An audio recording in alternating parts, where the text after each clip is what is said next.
Lapit ka. Pakita.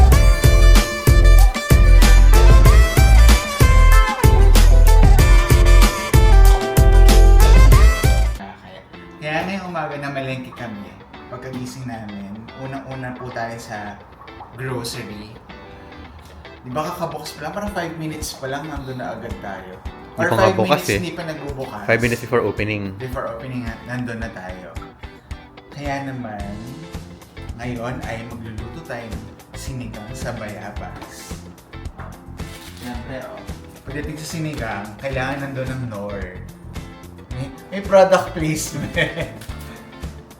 And, meron tayong, alam mo, ang mura dun sa Japanese, sa Asian grocery na yun, na pinuntahan natin sa highway.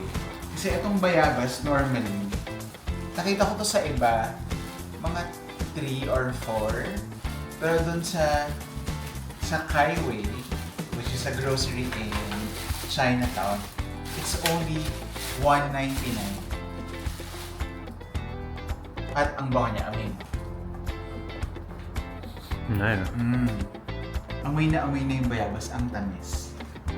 So, this is as best as you can get here. Kasi syempre, lahat naman ng mga ganito ay imported from a tropical country. But, it should be okay. So, decent size. Ang bango. Ngayon, hugasan na natin yung gulay. Tikman natin kung gaano kasarap. Tingnan natin kung gaano karaming kanin ang makakain dyan with the sinigang sa bayabas. Extra rice. Alam niyo, pagbigyan niyo na ako kasi nung bata pa ako, gusto ko talaga maging newscaster. Di ba? Yung mga kamag-anak ko, tsaka yung mga nakakakilala sa akin. Gusto ko talaga maging TV host. Kaya lang, alam niyo naman, hindi tayo pinalad na magkaroon ng magandang skin. Talaga naman yung mga tagyawat ko dati, ano sila? Isang pulutong. In Philippine TV, hindi pwede yun.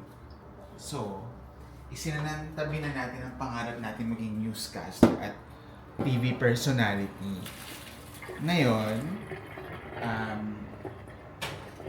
with YouTube, wala na kayong choice. Meron akong sariling show, whether you like it or not. Okay. This is going to... Palalambutin lang natin yun. Now, palalambutin na rin natin ang ating bayabas. But before that, maghiwa muna tayo.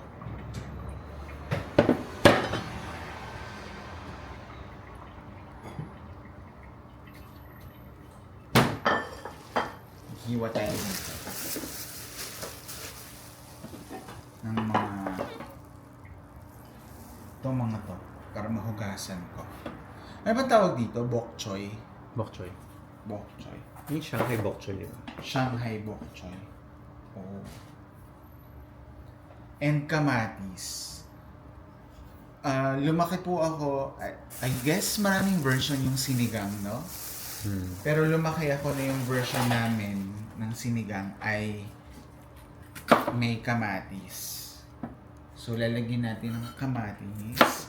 At saka di ba sabi mo meron din siyang parang may acid din yung kamatis. So, it gives, I guess it helps dun sa, as an acid agent. Souring agent. Souring agent. Galing mo talaga. Okay, hiwa ko lang yung mga dulo nito. And then, hugasan ulit natin. Bonggang-bongga. Kailangan bongga po ang hugas ng mga gulay.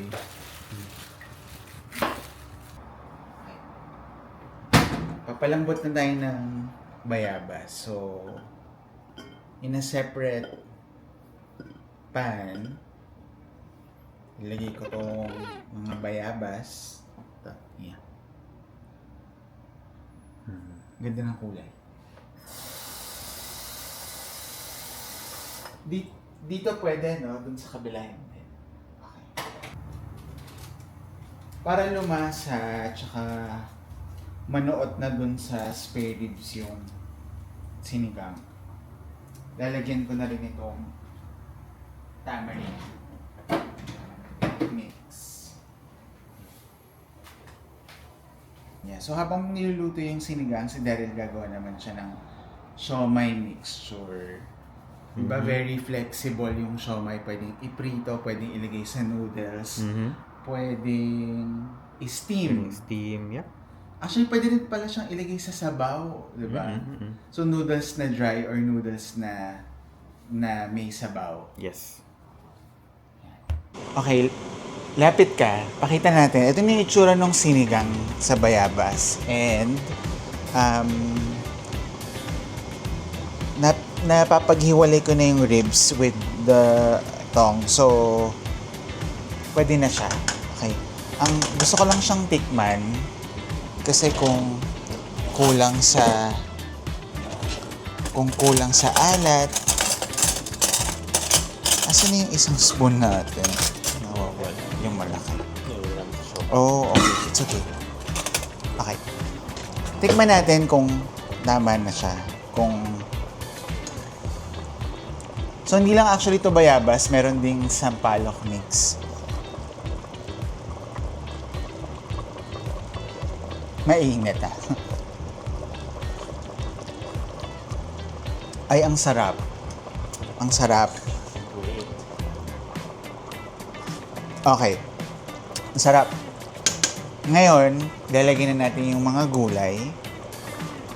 And tapos in 5 minutes or so, pwede nang kumain. Hindi natin to. Ito na po siya, guys, ang ating finished product. So, sinigang na spare ribs with bok choy sa bayabas. Ayan na siya. Okay, excited na ako. Kumain na tayo. Parang mapapalaban ako sa kanin ito.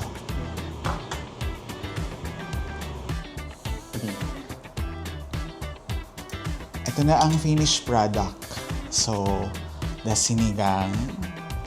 And, syempre, kung may sinigang, dapat may kanin. Okay. Time na para tikman. So rich.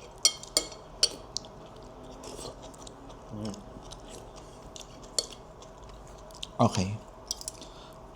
Nalasahan ko yung bayabas. Ayun, nasa akong nga rin. Very nice. Lumambot ba yung spare ribs? Malambot naman. I mean, we've had more tender in the past. Pero considering na 1 hour lang to, nag-simmer, ano ba na? Okay, kain muna kami. Okay, ito na Hello. naman tayo. So this time, si Daryl naman ay magluluto ng siomai. Magawa ko ng siomai. Okay. Pero instead of yung traditional na chopped lang na meat, na-realize ko na ang effort nun. So I'm just using normal ground pork. Tapos I'm adding aromatics. Flakes, garlic powder, salt. Chili flakes, garlic powder, and salt. Season ko lang to. Nilalagyan ba ng paminta ang siomai o hindi? Normally no. How about like sugar? Hindi. Parang wala ko nakitang at least yung filling. Yes. Siguro yung dip you can add sugar if you like. Yung ground pork ba kailangan lean or when may taba? I think what I got was lean. I don't think it matters, honestly. Pero, kasi diba, hindi naman talaga ground pork ang ginagamit in the first place. So, I don't think that matters. Ang ginawa ko lang lean kasi ayoko lang siya magmantika. Oh, tsaka sesame oil. Sesame oil? Yes, sesame oil. Yep. Did carrots then for color, tsaka and nutrition. Tapos, ito na yung mixture ng aromatics, which i-blend ko na siya. I-chop ko na siya. Okay.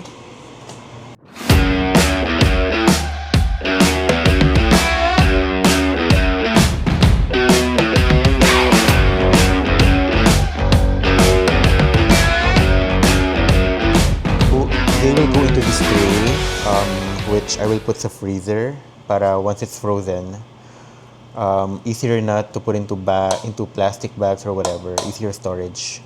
But really the intent is to keep them frozen until they're ready to be cooked.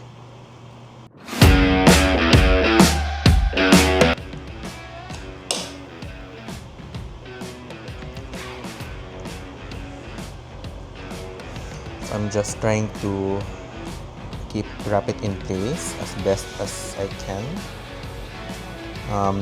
None of these will be perfect, but I think that's what makes it good.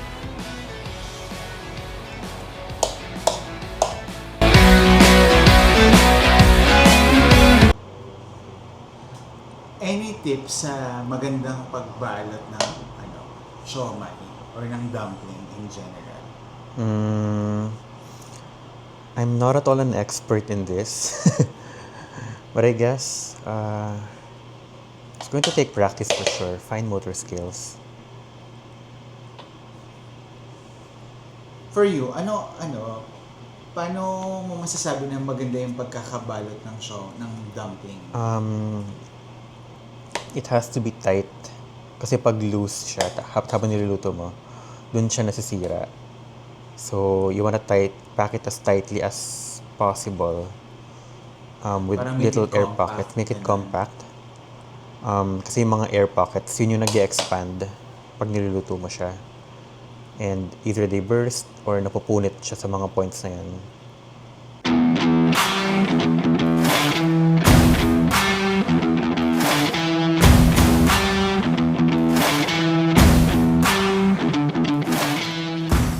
Okay, so tapos na akong magbalot ng siomai. I think I ended up making around 50 of them, which is what I thought I would be able to make. So ngayon, ilalagay ko siya sa freezer para lang mag-hold yung shape niya before I put them into bags or whatever. At least pwede siya nakastack na. But for now, para hindi sila magdikit-dikit, i-freeze ko muna sila ng naka-tray. Third time. Sa freezer, 1-2 hours, pwede na siyang ilipat sa plastic, sa bags. So, of course, laging hygiene. Gusto ko na kamay every time I touch food, before and after. So, mamayang hapon, pwede nang merienda yung siomai. Yes, of course.